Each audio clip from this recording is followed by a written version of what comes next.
At a wine-fueled girls' night, my wife put me on speaker and announced our marriage was over just to impress her friends. She thought it was a joke. My name is Ethan Walker, and until that night, I believed my marriage was unshakable. 7 years together, a comfortable home in Denver, Colorado, and what I thought was mutual respect.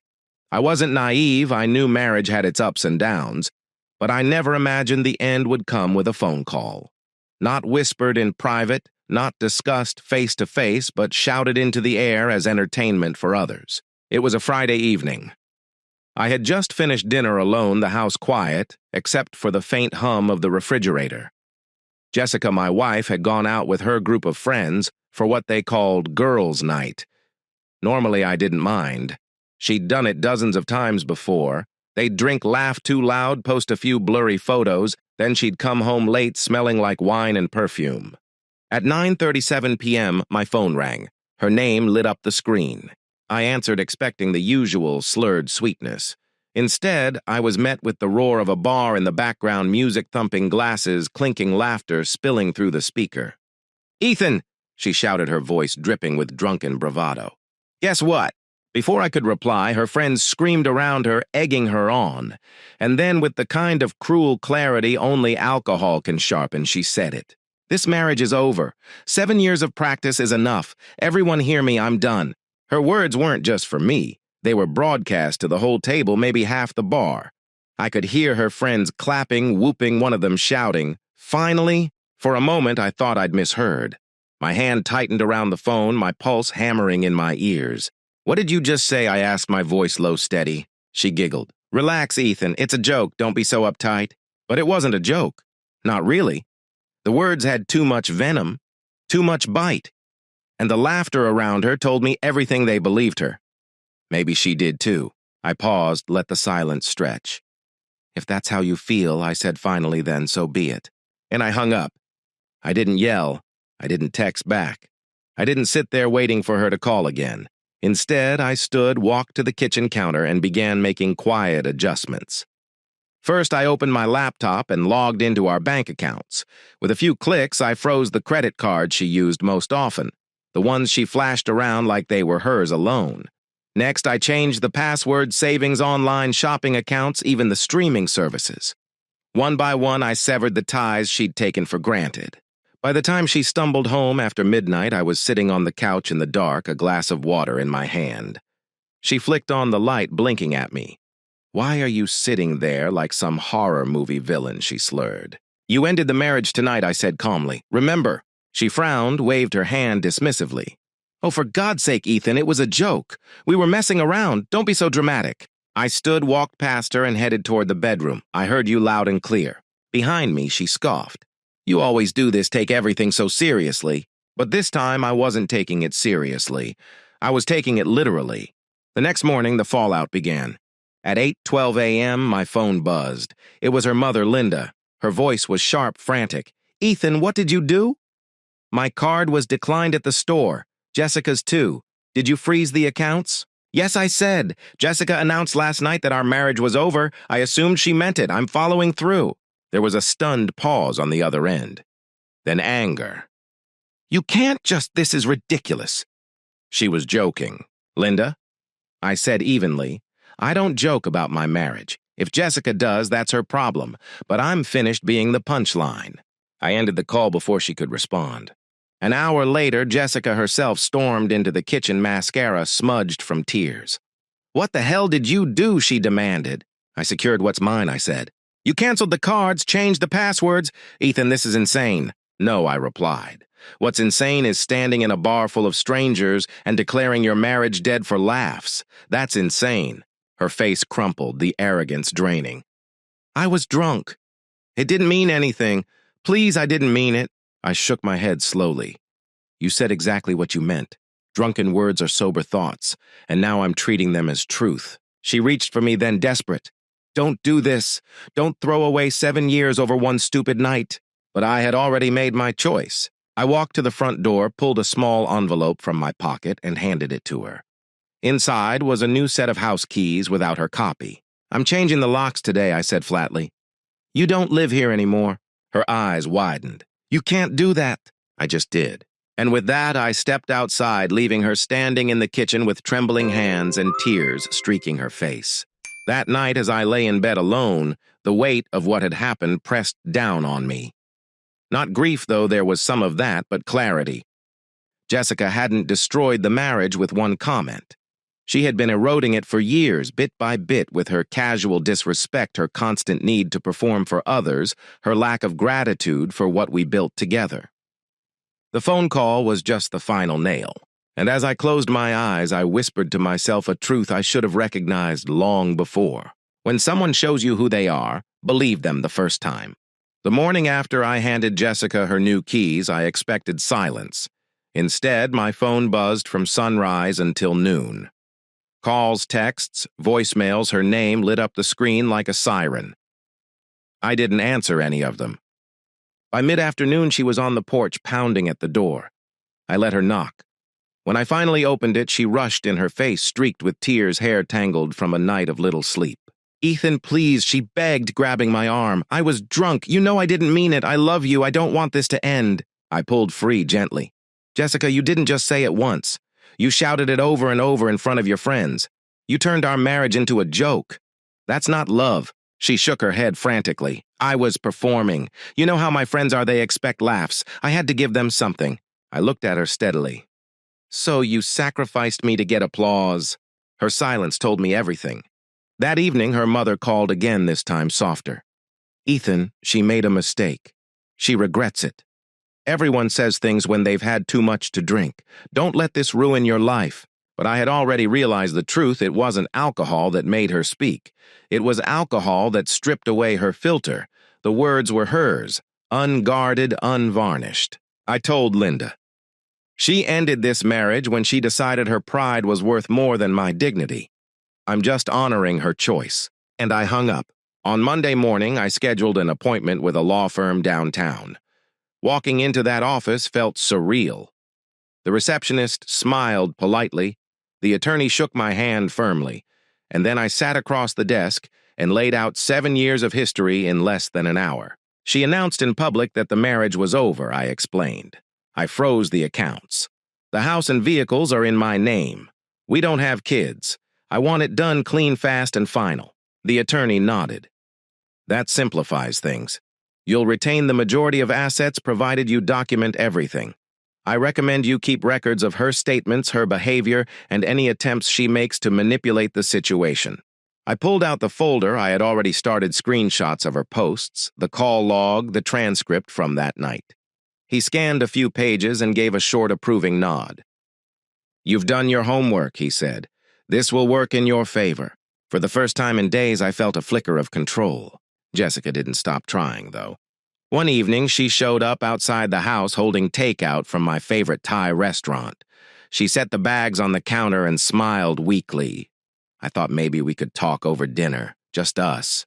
No phones, no fighting. I sat across from her but didn't eat. She picked at her food nervously, waiting for me to break the silence. Finally, she whispered, "I'll do better. I'll never make you the butt of a joke again. I promise. Just don't give up on us." Her words were soft trembling, but they rang hollow. I leaned back, arms crossed. "You can promise anything now, Jessica, but you can't erase the fact that I believed you before and you showed me exactly who you were. I won't unsee it." Her fork clattered against the plate. "So that's it. One mistake and you're done. One mistake repeated is not a mistake. It's a choice I said, and you made it in front of the world." She cried, then shoulders shaking, mascara bleeding into black rivers down her cheeks. I watched in silence, not out of cruelty, but out of clarity. I had nothing left to give her. Days turned into weeks. Jessica cycled through phases, begging, bargaining, rage. She left angry voicemails one night. "You're pathetic. You'll never find someone better than me." Then the next morning, a text. "I didn't mean that. I'm just scared. Please, Ethan, please come home." I didn't reply. Instead, I poured my energy into preparation. The lawyer drafted paperwork.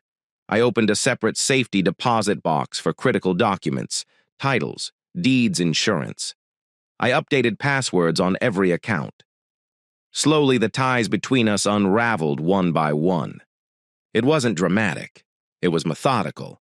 A man packing his life into neat boxes before walking away for good. Friends began to hear whispers. A neighbor stopped me on the street one afternoon, concern in her eyes. I saw Jessica the other day. She looked devastated. Is everything all right? I smiled faintly. It's finally getting there. Because that was the truth. For years I had lived in a haze of small humiliations, overlooked slights, unspoken resentment. Now every step away from Jessica felt like a step back toward myself. One night I sat on the porch with a glass of bourbon watching the Denver skyline glow against the mountains. My phone buzzed again. Another message from Jessica 7 years Ethan. Don't throw it away. I stared at the screen for a long time, then typed back. For the first time in weeks, you threw it away when you turned me into entertainment. I'm just making it official. I hit send. Then I turned off my phone. And for the first time since that call, I slept peacefully. By the third week, Jessica had run out of new tricks. She had begged, bargained, and cursed. Now she was pulling in reinforcements. It started with her father. He called me one evening while I was reviewing paperwork with my attorney. Ethan, he said, his voice thick with forced patience, this has gone too far. She made a mistake. You can't just throw away 7 years over a bad joke. I let him talk, listening to every word, then answered evenly. She didn't make a mistake, Mr. Collins. She revealed the truth. I just finally believed her. There was silence on the line, then a sigh. You'll regret this. No one ends a marriage over words. Respect is built on words, I replied, and she burned every bridge with hers. I hung up before he could argue further. That weekend, her mother tried again, this time in person. She showed up at my doorstep with a basket of muffins, the kind she used to bring on holidays. Her smile was brittle, her eyes sharp. Ethan, sweetheart, she said, forcing warmth into her tone. We're family. Families fight. Families forgive. Jessica is heartbroken. She didn't mean what she said. I held the door but didn't invite her in. Linda, if Jessica was heartbroken, she wouldn't have laughed. She wouldn't have smirked when her friends cheered. She wouldn't have told the same story 3 times after. Her smile faltered. She's under pressure. Everyone expected her to perform. You know how she is? Yes, I said flatly. I do know how she is. That's why I'm leaving. The basket of muffins shook slightly in her hands. You're making a mistake, Ethan. She loves you. Love without respect isn't love, I said quietly. It's possession. And with that, I closed the door. Jessica's desperation only grew. She began leaving notes on my car windshield. Please, let's talk. Don't do this. Remember our wedding day. Each note was neatly folded, carefully written, smudged with tears. I kept them all, slipping them into the same folder with the screenshots and transcripts. Not because I needed proof for court, but because I wanted a record of how quickly her bravado had collapsed once the spotlight turned off. At night, she called from blocked numbers thinking I'd answer. Sometimes she left voicemails. One was barely a whisper. I can't breathe without you. Please don't leave me like this. Another full of rage. You think you're better than me? You're nothing without me, Ethan. Nothing. I saved those too. Meanwhile, the legal machine rolled forward. My attorney filed the initial petition. Since everything House Vehicles accounts was in my name, the path was simple. She could contest, but she wouldn't win much. I remember sitting in that office signing documents while the Denver skyline gleamed through the windows. Each signature felt like a nail in the coffin, but not in a way that hurt. It was closure. Finality. When I left the office, I stood on the street corner for a long time, letting the hum of traffic and the mountain air fill my lungs. For the first time in months, I felt like I wasn't suffocating. Jessica, of course, tried to spin the story. On social media, she posted filtered selfies with captions like, "Some people don't know how to forgive," and 7 years wasted on someone who couldn't handle me. Her friends rallied at first, filling the comments with sympathy. But cracks appeared quickly. A few asked questions. Wait, isn't this about that girl's night? Another wrote, "Didn't you say the marriage was over in front of everyone?" The support dried up. Slowly, the laughing emojis that once cheered her cruelty vanished. In their place came silence, and silence is louder than applause. The real turning point came at a family gathering. I hadn't been invited, but a cousin of hers reached out afterward. She told me Jessica had tried to tell the story of our fight painting herself as the victim, but halfway through her uncle interrupted. "Jessica, he said you've been making jokes at Ethan's expense for years. We all heard them. We all laughed. Maybe it's not so funny anymore," Jessica stormed out. When I heard that, I felt a strange mix of satisfaction and sorrow. Not because she'd been called out, though part of me savored that, but because it proved what I'd known all along. Everyone had seen it. Everyone had laughed, and no one had ever spoken up until it was too late. One evening, weeks later, Jessica appeared at my door again. This time, she wasn't crying. She wasn't raging. She looked hollow, her eyes dark, her shoulders slumped. "You really mean it," she whispered. "You're really leaving." "Yes," I said simply. Her lip trembled. "I thought you'd always forgive me." "You always did before. I always bent," I corrected.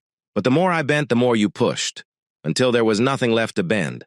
Only break." She closed her eyes, a single tear slipping down her cheek. "I didn't think you had it in you." I nodded. "Neither did I.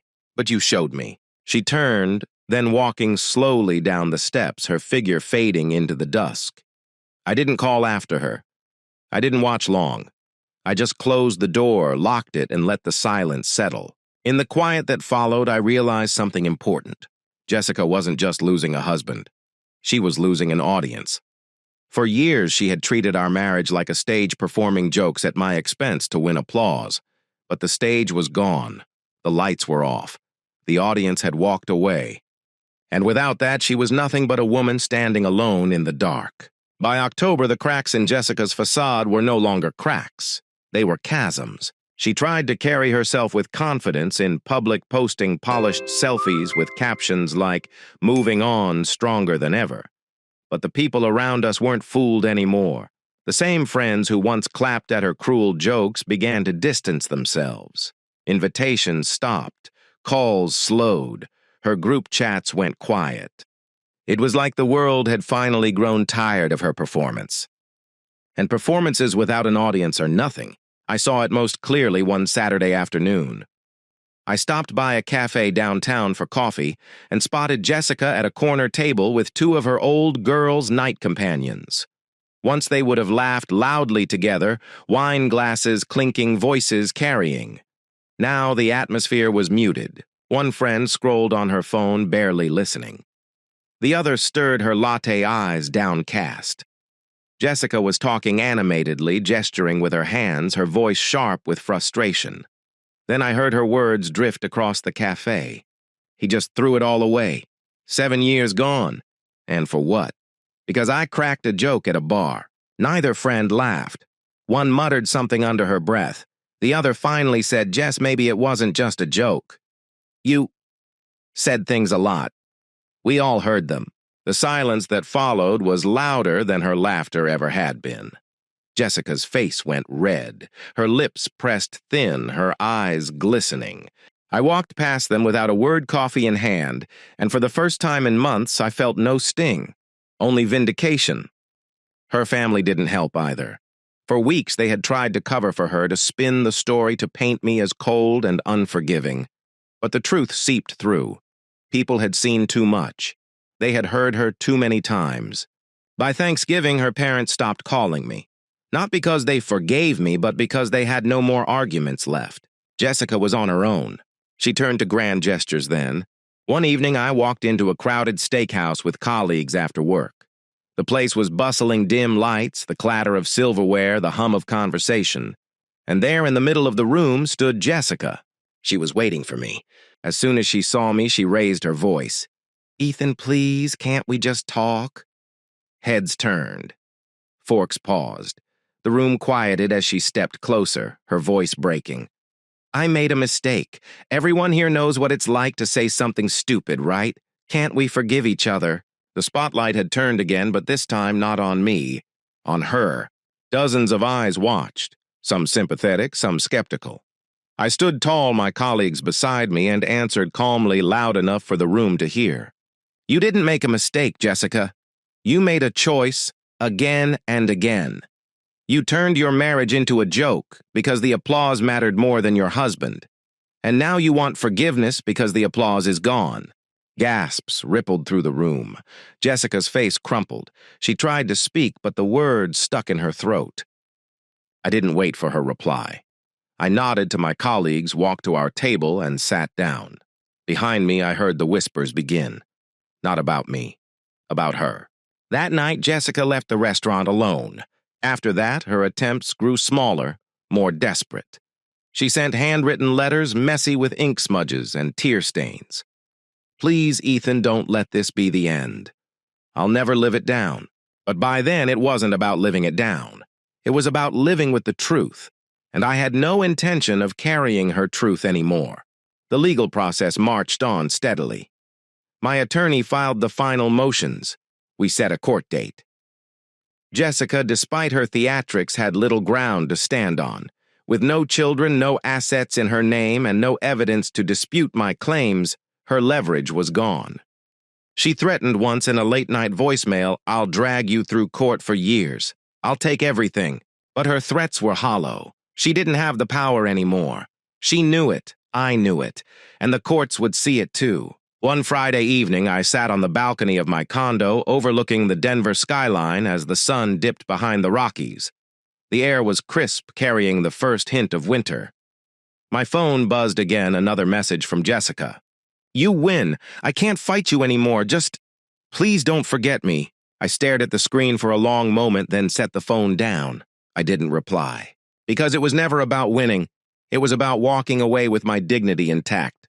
By the time the court date arrived, Jessica looked like a ghost of the woman I had once known. Her hair was unkempt, her clothes rumpled, her eyes hollow. She sat across the courtroom, shoulders hunched, avoiding my gaze. The judge reviewed the documents, nodded, and signed. Just like that 7 years dissolved into ink on paper. Jessica wept silently. I sat still, hands folded, a calm settling over me. It was over. When I walked out of the courthouse, the cold winter air hit me like a baptism. Clean, sharp, final. And as I pulled my coat tighter, I realized something profound. Jessica hadn't just lost a marriage. She had lost the stage she built her identity on. Without the jokes, without the audience, without me, she was forced to face herself. And I was finally free. After the gavel fell and the judge signed the decree, there was no celebration. No champagne, no cheering, no rush of joy. What I felt instead was quiet. A silence so deep, it reached into my bones. I walked out of that courthouse lighter not because I had won anything, but because I had finally put something heavy down. 7 years of trying to laugh along. 7 years of being someone's entertainment. 7 years of swallowing disrespect in the name of keeping the peace. It was done. Jessica didn't disappear immediately. For a while, she tried to keep up the performance. On social media, she posted photos of herself at bars, smiling 2 wide glasses of wine in hand captions full of glittery optimism. New chapter, brighter days ahead. But the likes were fewer now, the comments shorter. The crowd that once cheered her cruelty had grown tired. Eventually, the photos stopped. When I heard through a mutual acquaintance that she had taken on 2 jobs bartending at night, working retail during the day, I didn't feel triumphant. I just nodded. Choices have consequences. And hers had finally come home. There was one last attempt, though. It happened on a cold January night 3 months after the divorce. I came home from work to find her standing outside my condo building. She looked smaller somehow, wrapped in a coat that seemed too big for her, her breath fogging in the air. "Ethan," she whispered when I approached. Her voice cracked. "Please, just talk to me." I stopped a few feet away. "There's nothing left to say." Tears filled her eyes. "I ruined everything." "I know that. But don't you miss me? Don't you miss us?" I shook my head. "I miss the man I used to be before you chipped away at him. I don't miss being your punchline." She reached out as if to touch me, but I stepped back. "Go home, Jessica. Wherever that is now, this isn't it." For the first time, she didn't argue. She just lowered her hand, nodded faintly, and walked away. I watched until her figure disappeared into the night. That was the last time I saw her. Life didn't change overnight. Divorce isn't magic. You don't sign papers and suddenly feel whole. Healing is quieter, slower. I filled my evenings with small things, cooking for myself, running along the Cherry Creek Trail, sitting on my balcony with a book while the Denver skyline glowed against the mountains. I called old friends I hadn't seen in years, friends Jessica had dismissed as boring or irrelevant. They welcomed me back without question. Piece by piece, I rebuilt. And in that rebuilding, I realized something. Silence isn't emptiness. Silence is space. Space to breathe, space to think, space to remember who I was before I let someone else's laughter define me.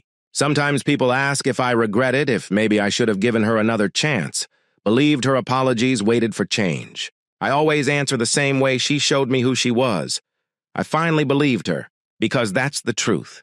Drunken words are sober thoughts, and repeated jokes are not accidents, they're confessions. She confessed again and again that I was disposable, that I was a placeholder, that I was just her practice run, and now she's living with the reality she created. The last I heard, Jessica moved to a smaller apartment on the edge of town. The friends who once gathered for girls' night no longer call. Even her family who fought so hard to defend her has grown distant. She is living the life she mocked into existence alone, hustling, scrambling to survive. I don't hate her for it. I don't even wish her ill. But I don't pity her either. She made her choices. She loved the applause more than she loved respect. And applause fades, always. As for me, I found something better than applause. I found peace. I discovered how laughter feels when it's real, not forced. I learned how love should be rooted in kindness, not competition. And I promised myself one thing: never again would I let someone turn my dignity into their entertainment. Because sometimes the most powerful revenge isn't loud. It isn't a confrontation or a shouted argument or a public meltdown. Sometimes the most powerful revenge is quiet. It's living well, it's walking away. It's letting silence speak louder than all their jokes combined. On the night I moved the last box into my new condo, I stood at the window looking out at the city lights. I thought about the man who had sat in a banquet hall 7 months earlier, listening to his wife declare their marriage over for a laugh. That man had smiled weakly, swallowed his pride, and said nothing.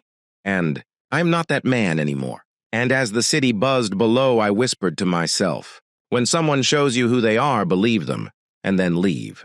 That was the real lesson. The only one that mattered. People often assume the end of a marriage comes with one dramatic moment. Papers signed, doors slammed, voices raised. For me, the end came with silence. The silence after Jessica's laughter finally stopped echoing in my ears. In the weeks after the divorce, I kept waiting for the grief to hit like a wave. 7 years isn't nothing. It's birthdays, anniversaries, holidays. It's dinners at the kitchen table, road trips across the mountains, lazy Sundays on the couch. Those years should have left scars.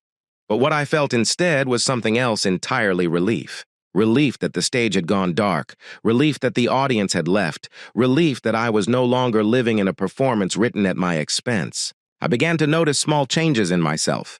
The first was in my mornings.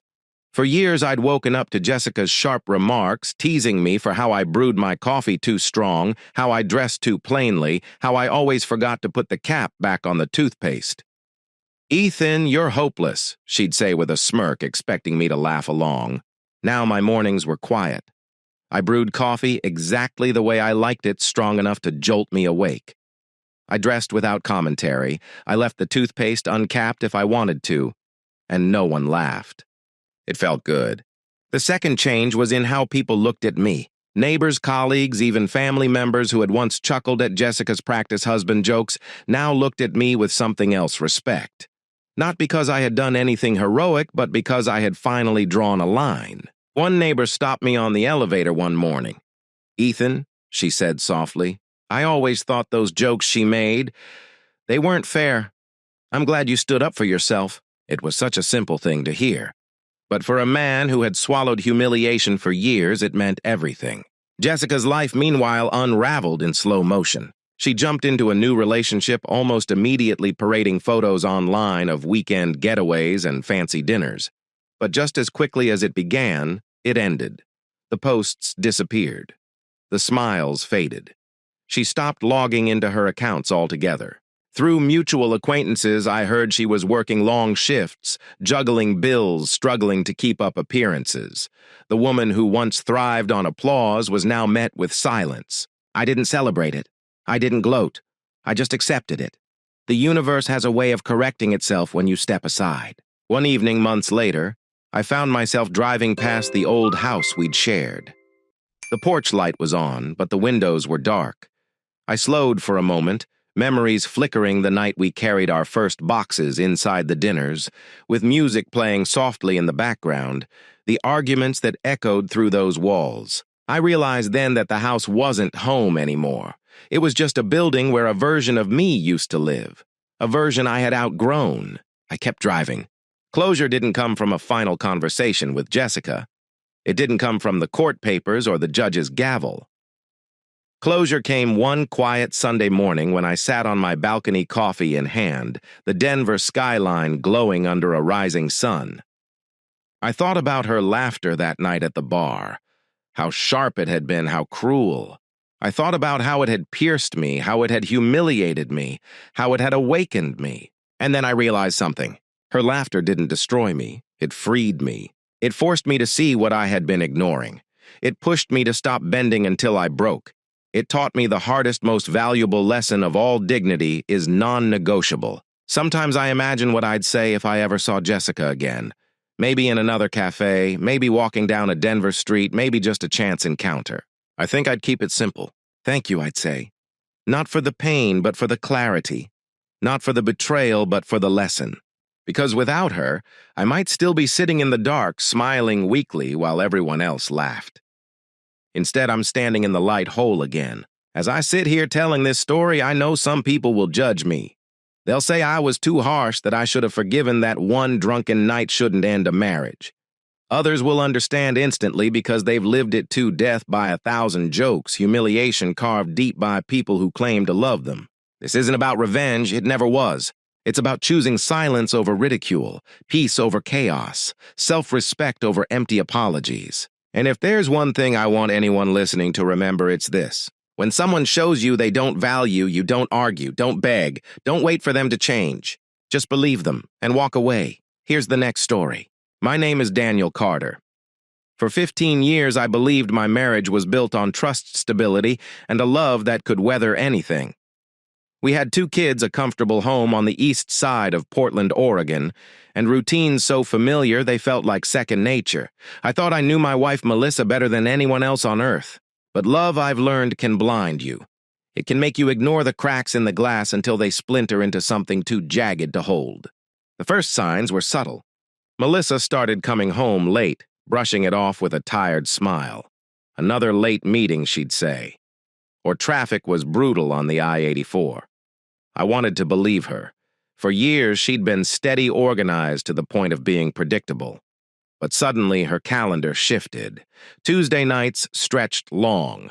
Thursday evenings disappeared into excuses. She stopped sitting down for dinner with me and the kids.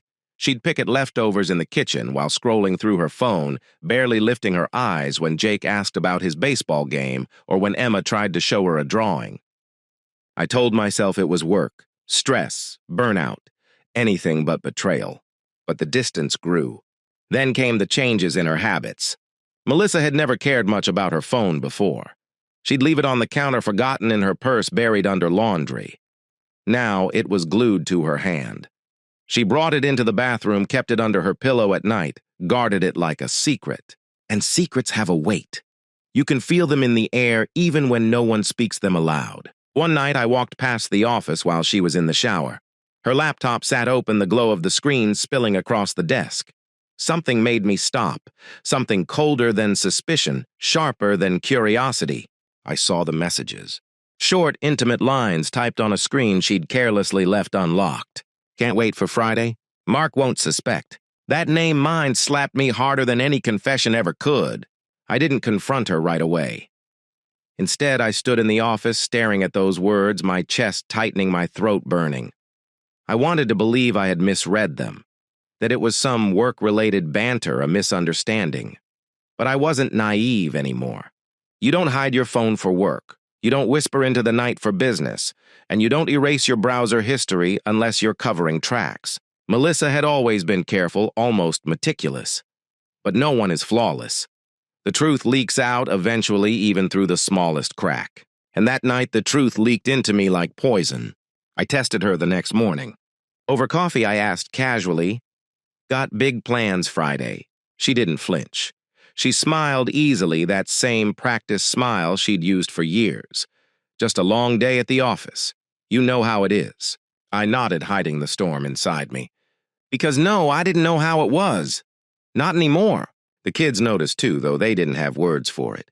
Emma asked one evening, "Why doesn't Mom tuck me in anymore?" Jake, only 10, shrugged and said, "She's always busy. Maybe she doesn't like bedtime stories now." Their innocence cut deeper than any betrayal. They saw the absence, felt the hollow space she left behind, but they didn't understand it. They thought it was about schedules and routines. They didn't know it was about betrayal. I wanted to shield them, to hold the weight alone. But weight like that grows heavier every day. That's when I began noticing other patterns. She wore perfume to meetings, dresses she hadn't touched in years. She hummed as she got ready, a softness in her eyes I hadn't seen in months, except it wasn't for me. She locked her car more carefully, now parked farther down the block some nights. She told me stories that didn't line up. And each time I nodded, each time I pretended to believe, I felt another piece of myself splinter. Melissa thought she was being clever. She thought I was still blind. But I was wide awake. I started testing her lies in small ways. "Do you want me to pick you up after work Thursday?" I asked one week. She froze for half a second too long, then laughed lightly. No, don't worry. I'll be late anyway. Wouldn't want you waiting around." That pause, that tiny flicker of panic, told me more than any words could. The thing about betrayal is that it rarely comes crashing down all at once. It drips, slowly, steadily, until the floor beneath you is soaked and you're drowning before you even realize it. By the time I admitted the truth to myself, it wasn't because of one text or one lie. It was because the woman I'd married was gone.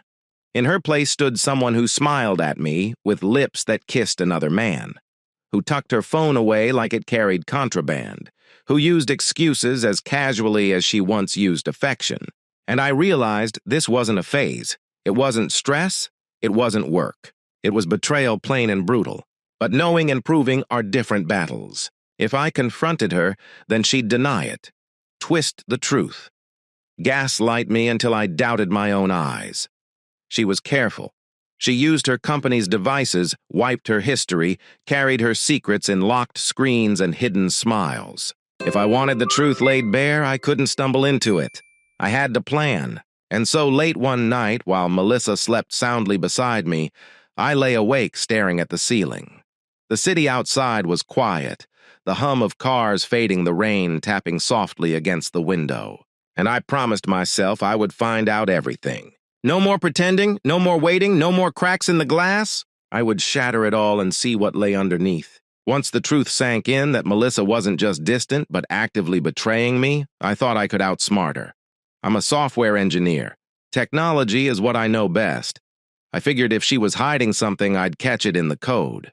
But Melissa was clever, too clever. Every time I tried to peek into her phone, it was locked with new passwords.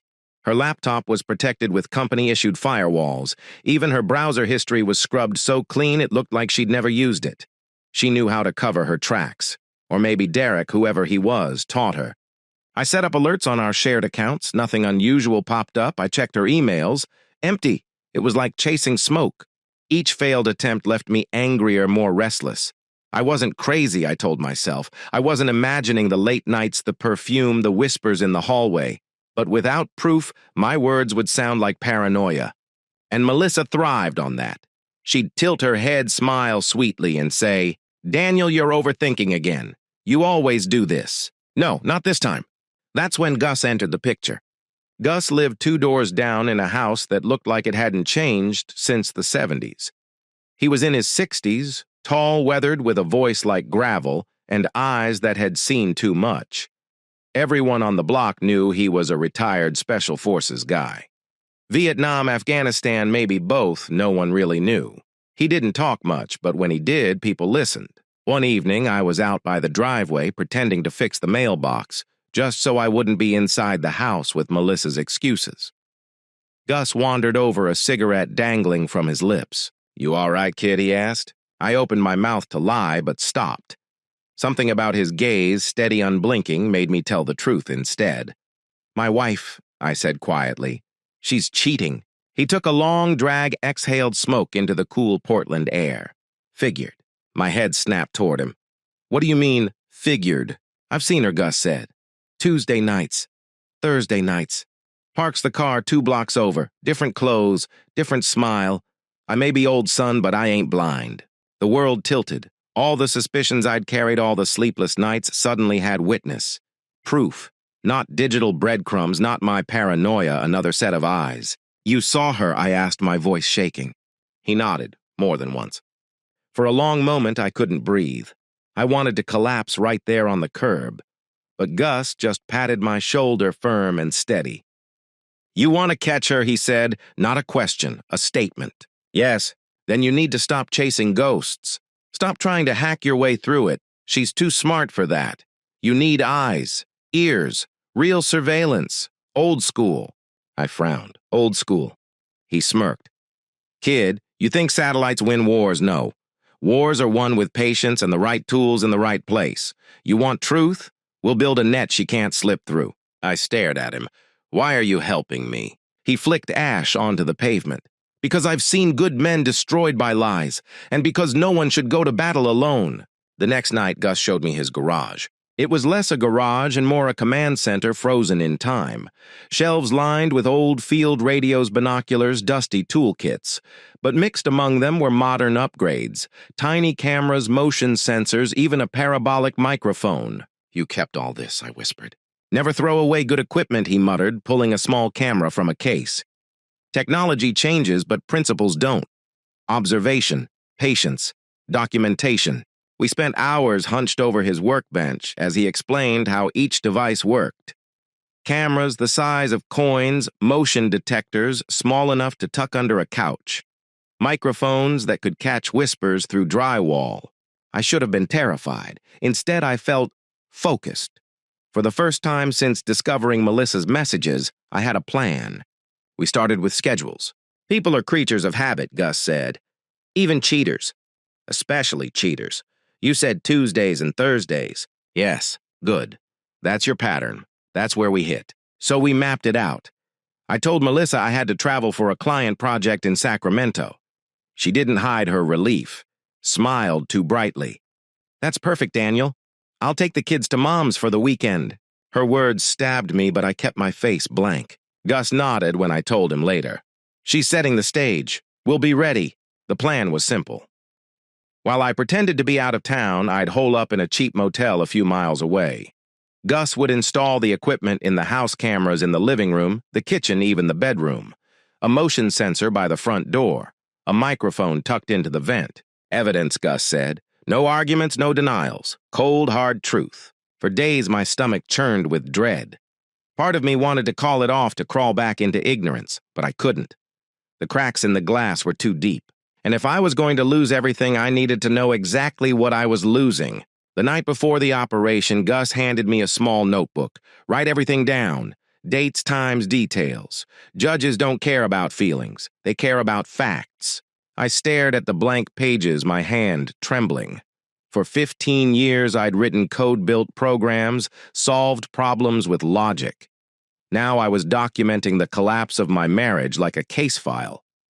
I asked Gus, "Does it ever stop hurting?" Knowing. He lit another cigarette, his face etched with scars I couldn't see. "No," he said, "but it stops you from being a fool." That night, I lay awake in the motel, staring at the ceiling as rain tapped against the window. I imagined Melissa slipping into the house, laughing, pouring wine for someone else. I pictured our kids' drawings on the fridge ignored as she kissed another man in the kitchen. I clenched my fists, my jaw tight. Tomorrow, the pretending would end. Tomorrow, the truth would walk through my front door. And this time, I would be ready. The hardest part wasn't the planning. It wasn't the cameras hidden in plain sight or the sensors tucked into corners. It wasn't even lying to Melissa about my fake work trip. The hardest part was waiting. I checked into the motel on a gray Thursday afternoon. The place was exactly what you'd expect: stained carpets, humming air conditioner, a television bolted to the wall. I set my bag down and sat on the edge of the bed, staring at the blank screen of my phone, wondering how it had come to this. 15 years of marriage, 2 children, a house we built together. And now I was in a cheap room preparing to watch the woman I loved destroy it all. Gus had everything set. Cameras in the living room, kitchen, and upstairs hallway. One in the bedroom angled perfectly toward the bed, a microphone in the vent to capture voices. He showed me the feeds on a small tablet, grainy but clear enough. "You sure you're ready for this?" he asked. I swallowed hard. "I need to be." He nodded. "Then buckle in. Tonight you get answers." Around 7 o'clock, Melissa came home. She moved quickly, tossing her coat over a chair, humming as she went. Not the tired shuffle of a long day. This was excitement, anticipation. On the screen, I watched her open a bottle of red wine, the one we'd bought years ago on a trip to Napa. A bottle we had saved for anniversaries. She poured it into glasses from our wedding set, the same glasses we toasted with on the day we promised forever. My stomach twisted. She lit candles. She set the table with care I hadn't seen in years. She even put on the black dress I once told her was my favorite. But it wasn't for me. At 8 o'clock, sharp headlights flashed across the window. Melissa rushed to the door, smoothing her hair. A man stepped inside. Derek.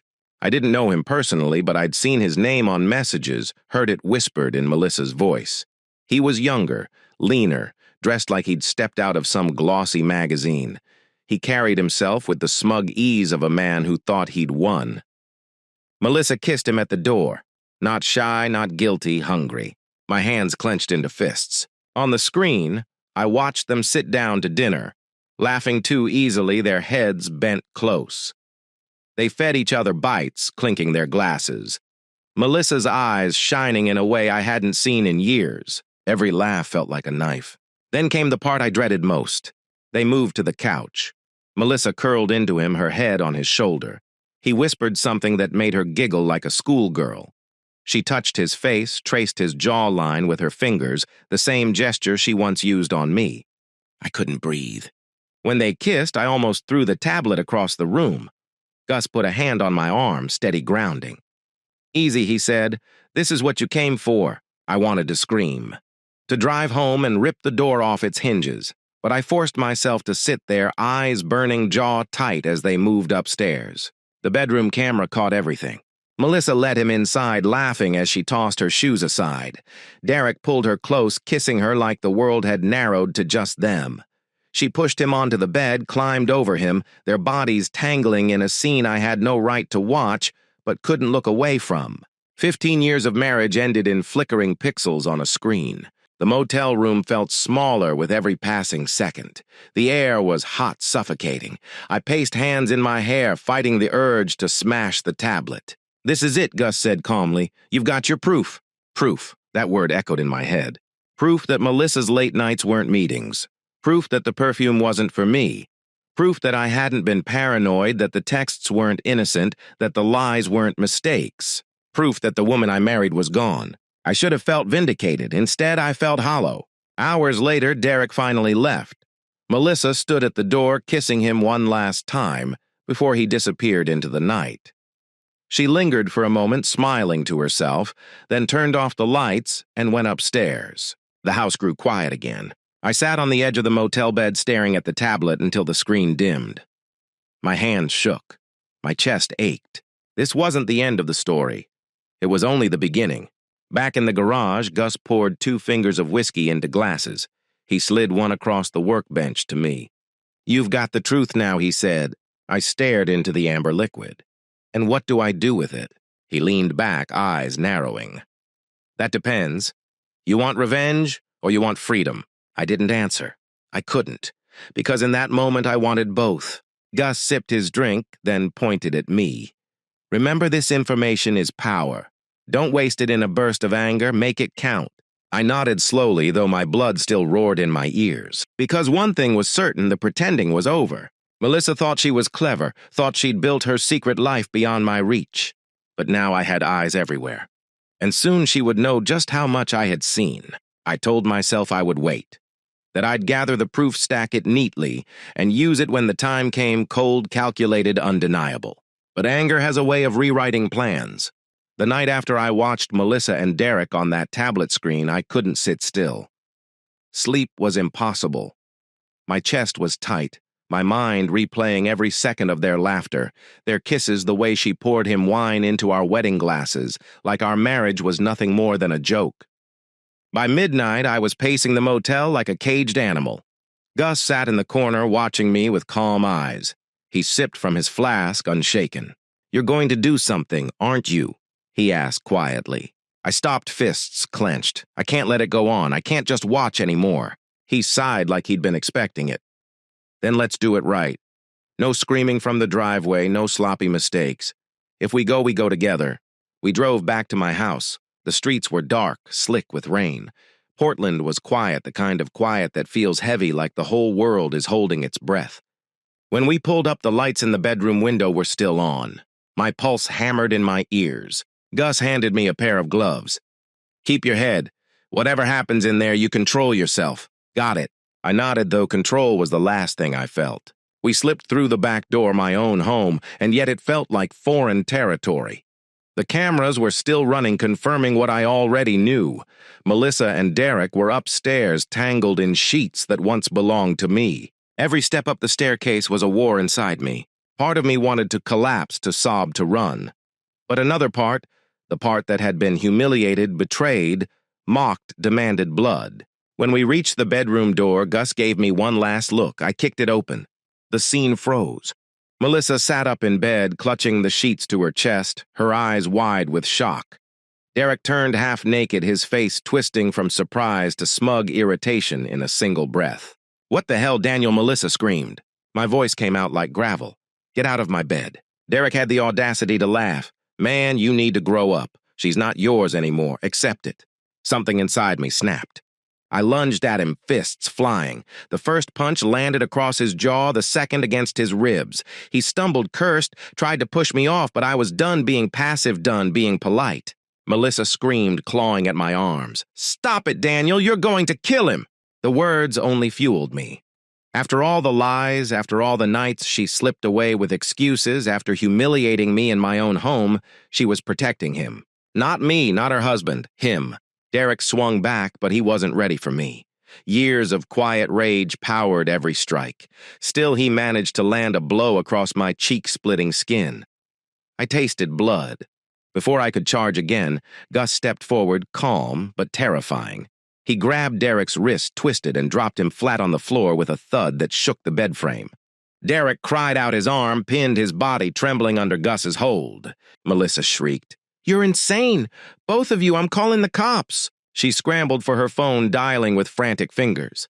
I stood there, chest-heaving, sweat pouring down my back, watching as the woman I once trusted more than anyone put me on the line with the police. Not Derek, not herself, me.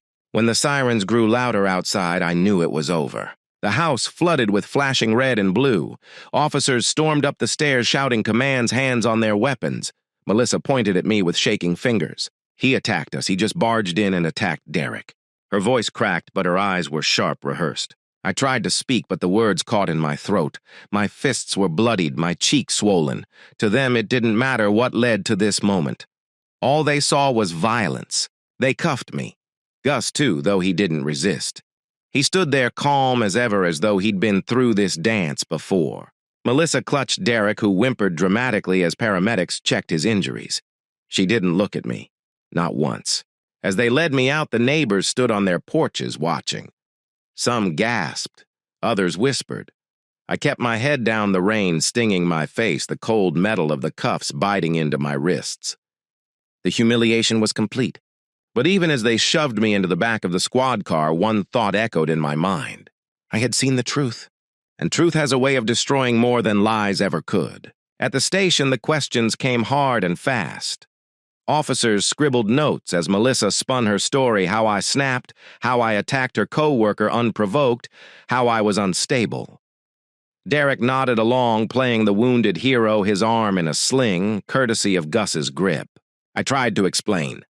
tried to tell them about the cameras, the messages, the betrayal. But to them, it sounded like justification, not defense. Gus leaned over in the holding cell, his voice steady. "This is what she wanted, kid." She flipped the script. "You're the villain now." I dropped my head into my hands because he was right. Melissa had cheated. Derek had trespassed into my home, but I had given her the one weapon she needed, my rage, and she used it to bury me. That night, lying on the cold bench of the cell, I finally understood. The battle wasn't about love anymore. It wasn't even about betrayal. It was about control, and Melissa had taken it all. The holding cell smelled like sweat and disinfectant. The bench was cold steel, and the silence stretched so long it felt like punishment before the sentence. I sat with my head in my hands, blood dried at the corner of my mouth, replaying every second of what I'd done. I had proof of betrayal, but now I was the one in cuffs. Melissa didn't need to lie much. She just had to tilt the story. The bruises on Derek's face did the rest. By morning, the narrative was already set. I was the violent husband who lost control. Gus sat beside me, calm as ever, his broad frame slouched like he'd done this before. "She flipped it," he muttered. "Don't give her any more ammunition." I wanted to scream. I wanted to break through the bars and shout the truth until someone believed me. But truth doesn't matter when your fists tell a louder story. The arraignment was quick and brutal. Melissa sat across the courtroom, composed, her navy dress immaculate, her makeup soft and convincing. Derek sat beside her, his arm in a sling, looking like a man who'd survived a war. Her statement was simple. Daniel forced entry. Daniel attacked. I feared for my life. She never said husband. She never said our house. She said my residence, my safety, my colleague. She erased me with every word. My attorney tried to bring up the surveillance footage, but the judge shut it down. Illegally obtained. Invasion of privacy. The cameras, I had risked everything to set up the videos that showed her betrayal beyond doubt. They might as well have been burned. The gavel came down, and I walked out with charges for assault and trespassing. Trespassing. In my own home. The fallout spread fast. Within a week, Melissa filed for divorce. She wanted custody, the house child support, and attorney's fees. Her petition painted me as unstable, violent, a danger to the kids. She used the word irreconcilable differences like it was a polite curtain over a battlefield. Family court issued a temporary order. I was allowed supervised visits, only 2 hours at a monitored center every other week. When Emma heard, she refused to come at first. She didn't want to sit in a room with the father she now thought of as dangerous. Jake, too young to fully understand, asked me one question that cut deeper than any wound. "Dad, why did you hurt Mom's friend?" I swallowed the truth, the rage, the pain. I made a mistake, I told him, and I'm sorry. Because how do you explain betrayal and manipulation to a 10-year-old who still believes the world is fair? Work didn't wait either. HR called me in voices soft but final. Administrative leave pending the outcome. My badge stopped working that same day. The projects I had poured months into carried on without me. I wasn't part of the story anymore. Friends split down the middle. Some stopped answering calls. Others whispered support privately but wouldn't stand beside me in public. Melissa's version of events spread faster than mine ever could. In the eyes of the world, she was the victim. I was the villain. The plea deal came next. My lawyer, tired but practical, told me plainly, if we fight, you risk jail. If we plead, you get probation. 18 months. Anger management. Community service. No record if I stayed clean. I wanted to fight. God, I wanted to tear down every lie she'd spun. But then I thought of Emma and Jake. I thought of the look in Emma's eyes when she asked if I scared her mother. So I signed. The pen felt heavier than a gavel. Divorce proceedings dragged on, each hearing another blade carving pieces of me away. Melissa spoke of fear with tears carefully timed for effect. Derek sat behind her like a shadow, bruises faded but his smugness intact. The mediator asked for compromise. Melissa asked for everything. In the end, she got the house, the car, and primary custody. I got alternating weekends after 6 months of supervision, plus Thursday dinners that ended before bedtime. It looked neat on paper. It felt like exile in reality. The supervised visits became a ritual A room with soft corners, toys missing pieces, crayons worn down to stubs. A staffer with a clipboard watching every move. Jake built Lego ships and asked when I'd come back home. Emma sat in silence, arms folded, eyes fixed on the clock. On the third visit, she finally slid a drawing across the table. 4 stick figures, 3 standing together, 1 alone. The one alone had a blue line across his face. "My bruise," I whispered. She nodded, eyes down. "Mom says you're dangerous." I scared her, I admitted softly. I scared myself too. It wasn't the explanation she deserved, but it was the only truth I could offer without breaking her further. Anger management was a circle of folding chairs and bitter coffee, men and women with their own stories, their own regrets, a counselor who told us anger is a messenger. The problem isn't the message, it's how you deliver it. I wrote that down. Over and over, because my delivery had destroyed everything I thought I was protecting. Months passed. Melissa moved on quickly, painting herself as the brave survivor. Derek transferred to a new office free of scrutiny. Neighbors whispered but stopped looking me in the eye. Meanwhile, I learned to live small. A rented apartment with bare walls. Meals cooked for one. Early mornings spent running in the rain, trying to outrun the shame that clung tighter than the water on my skin. Gus still checked in. He'd bring coffee sometimes, just silence. Once he left a note under the mug, "Routine wins custody. Rage never does." He was right. The divorce decree came in a plain envelope. Dissolution granted, custody as agreed, property divided, child support mandated. It was just paperwork, but when I set it on the counter, my legs nearly gave out. I didn't cry, I didn't scream. I just stood there breathing while the world settled into its new shape. Melissa had won the narrative. Derek had walked away, bruised but intact. And me, I had lost everything but the one thing I could still cling to, the truth. I knew what she was. I knew what she did. And even if no one else wanted to see it, I carried it like a scar that would never fade. The first morning after the divorce was finalized, I woke up expecting noise. For years, my days had begun with Melissa's footsteps, her phone buzzing with messages, the sharp rhythm of a life that always seemed to move faster than mine. But my apartment was silent. I brewed coffee in a cheap pot I'd bought at a thrift store. I sat at a small table by the window, steam curling into the air, and I realized something strange. The silence didn't hurt. It felt like freedom. That didn't mean life was easy, far from it. Probation hung over me like a shadow. Anger management classes circled on my calendar like reminders of failure. Community service filled my weekends, sweeping sidewalks, painting over graffiti, hauling trash from streets that smelled of rain and exhaust. At first, I hated every minute. I hated the stares, the whispers, the way people looked at me like a man who had lost everything. But slowly, the routine became something else. It was grounding, predictable, safe. Maybe Gus was right. Maybe boring was how you survived. The kids were still the hardest part. Thursday dinners came first. We met at a diner near their school, the kind with sticky tables and waitresses who'd been there 20 years. Jake slid into the booth beside me, chattering about baseball and video games. Emma sat across quiet, her eyes guarded. The first few weeks, she barely spoke. She picked at fries, glanced at the clock, and sighed like the minutes dragged. But little by little cracks formed in her wall. She asked about my new apartment. She showed me a sketch she'd been working on. One Thursday, she looked up and said, "You seem calmer now." I nodded. "I'm trying." It wasn't forgiveness, but it was something close to hope. Gus never stopped checking in. He'd show up on Sundays with coffee, drop it on my porch, and leave before I could thank him. Sometimes he'd stay sitting on the step with a cigarette, his silence more comforting than any words. One morning, he finally spoke. "You learned the hard way," he said. I exhaled. "Hardest way possible." He studied me for a moment. "But you're still here. That counts." It was the closest thing to grace I'd heard in months. I thought a lot about Melissa. She still had the house, still had the car, still had the kids most of the time.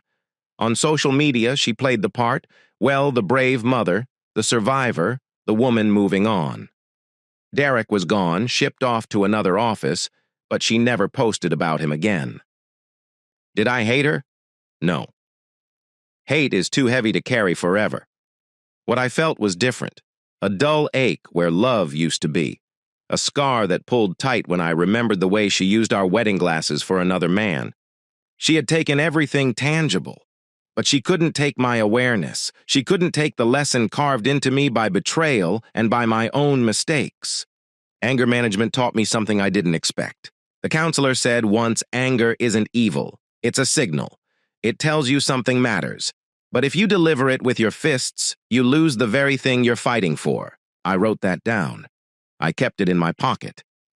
And on nights when the silence felt heavier than freedom, I unfolded the paper and read it again. Because that was my story. I wanted the truth to matter. I wanted my marriage to mean something. But I delivered my anger with fists, and I lost it all. Months rolled by. Seasons changed. Portland rain gave way to a brief summer, then back again. My probation officer marked boxes on a sheet. My community service hours stacked like bricks. My apartment slowly filled with pieces of a life-rebuilt thrift store, furniture, secondhand books, photos of the kids taped to the fridge. It wasn't much, but it was mine. One evening, Emma and Jake came over for dinner. For the first time, not supervised, not rushed. Just the three of us. We cooked pasta together, burned the garlic bread, spilled sauce on the floor, laughed until Jake nearly choked on a noodle. Emma smiled more than she had in months. When I tucked them into the air mattresses I'd bought just for that night, Emma whispered, "It feels normal again." I kissed her forehead. "It will be." Slowly. In that moment, I believed it. Looking back, I see two betrayals. The first was Melissa's. She broke vows, broke trust, broke the family we built. That wound was sharp, deep, undeniable. The second was mine. I let anger write my story. I gave her the weapon she needed to paint me as a monster. That betrayal was against myself. And if there's one lesson I carry now, it's this: sometimes the person you need to protect yourself from the most is you. One Sunday morning, Gus left another coffee on my porch. This time there was a note under the lid. "Every day you choose calm, you win. Not against her, not against the courts, against yourself." I read it 3 times, the steam from the cup fogging my glasses. For the first time since that night, I felt peace, not loud, not triumphant, just quiet and steady. The kind of peace that whispers you're still here. And that's enough. Thank you for listening to today's stories. If you enjoyed listening, please like and subscribe if you haven't done so already. Also, leave a comment below to share your thoughts on what happened. Take care.